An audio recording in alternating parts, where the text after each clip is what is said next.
बहुत समय पहले की बात है। हिमगिरी नाम का एक राज्य था जो चारों ओर से ऊंचे पहाड़ों और घने जंगलों से घिरा हुआ था। इस राज्य पर महाराज आनंदपाल का शासन था और उनके एकमात्र पुत्र राजकुमार अधिराज थे। अधिराज बचपन से ही साहसी, वीर और न्यायप्रिय थे, लेकिन उनके मन में हमेशा एक प्रश्न उठता था। उनकी माँ रानी मीरा अचानक क्यों गायब हो गई थीं जब वे केवल 5 वर्ष के थे।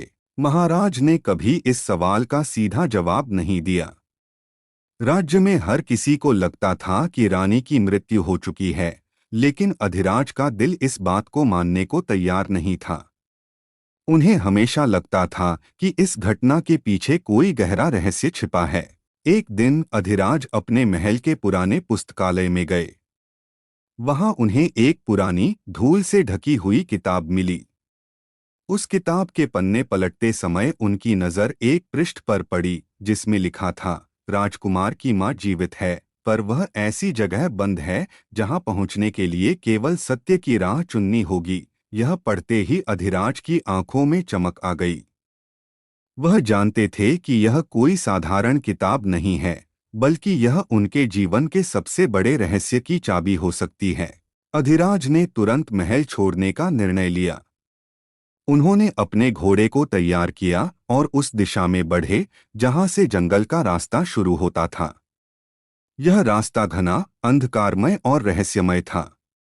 लोग कहते थे कि इस जंगल में कोई गया तो वापस नहीं लौटा, लेकिन अधिराज का साहस और मां के प्रति उनका प्रेम उन्हें आगे बढ़ाता रहा।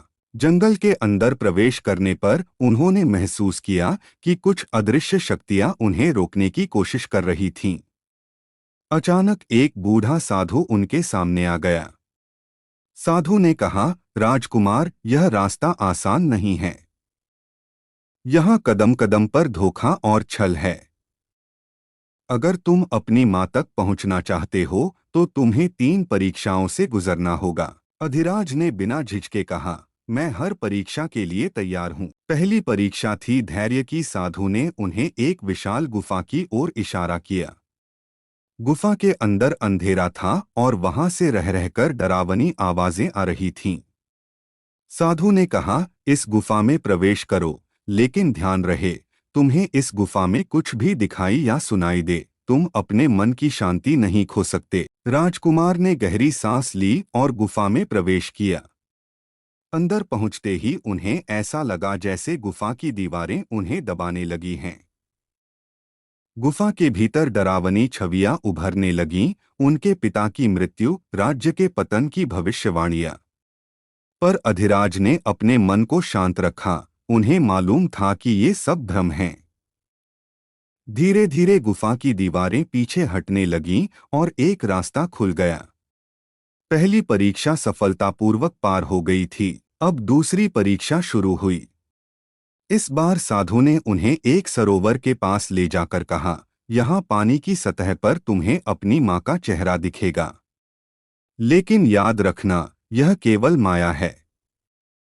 अगर तुमने इस छलावे पर विश्वास किया तो तुम हमेशा के लिए यहीं फंस जाओगे। अधिराज ने सरोवर के पास जाकर पानी में झांका।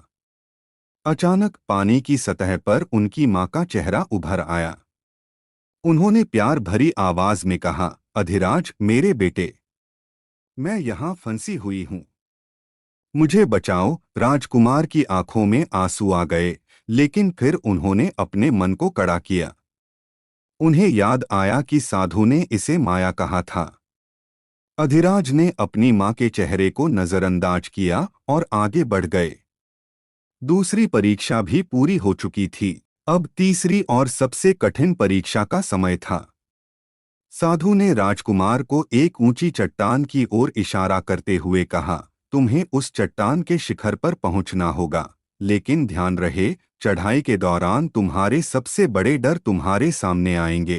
अधिराज ने चट्टान पर चढ़ना शुरू किया। जैसे जैसे वे ऊपर चढ़ते गए, अचानक उनके सामने एक विशालकाय नाग प्रकट हुआ। नाग ने फुफकारते हुए कहा, तुम यहाँ नहीं जा सकते, तुम्हारी माँ यहाँ कभी नहीं थी। अगर तुमने आगे बढ़ने की कोशिश की तो मैं तुम्हें निगल जाऊंगा। अधिराज ने अपनी तलवार निकाली, लेकिन फिर उन्हें समझ आया कि यह भी एक माया हो सकता है। उन्होंने अपनी तलवार वापस म्यान में रख ली और दृढ़ संकल्प से कहा, मुझे कोई नहीं रोक सकता। चाहे जो भी हो, मैं अपनी माँ को ढूंढने के लिए तैयार हूँ। नाग ने एक जोरदार चिल्लाहट की, और जैसे ही राजकुमार ने कदम बढ़ाया, वह अदृश्य हो गया। अधिराज ने चट्टान के शिखर तक पहुंचकर देखा कि वहां एक छोटा सा मंदिर था। मंदिर के अंदर एक मूर्ति रखी थी, जिसके पीछे एक दरवाजा था। जैसे ही उन्होंने दरवाजा खोला, उन्हें एक चमकीला प्रकाश दिखा और उनकी माँ, रानी मीरा, सामने खड़ी थीं। रानी ने मुस्कुराते हुए कहा, अधिराज, तुमने मुझे ढूंढ लिया। यह सब एक षड्यंत्र था, जिसमें मुझे इस स्थान पर बंद कर दिया गया था। तुम्हारे साहस और धैर्य ने मुझे मुक्त किया। अधिराज की आंखों में आंसू आ गए। उन्होंने अपनी मां को गले लगाया और उन्हें लेकर महल की ओर चल पड़े। जब वे महल लौटे तो राज्य में खुशियों की लहर दौड़ गई। महाराज आनंदपाल को भी अपनी गलती का एहसास हुआ और उन्होंने राजकुमार से माफी मांगी। राजकुमार अधिराज ने न केवल अपनी मां को वापस पाया, बल्कि राज्य में भी शांति और समृद्धि स्थापित की। उनके इस साहसिक कार्य की गाथा सदियों तक सुनाई जाती रही। Thanks for watching.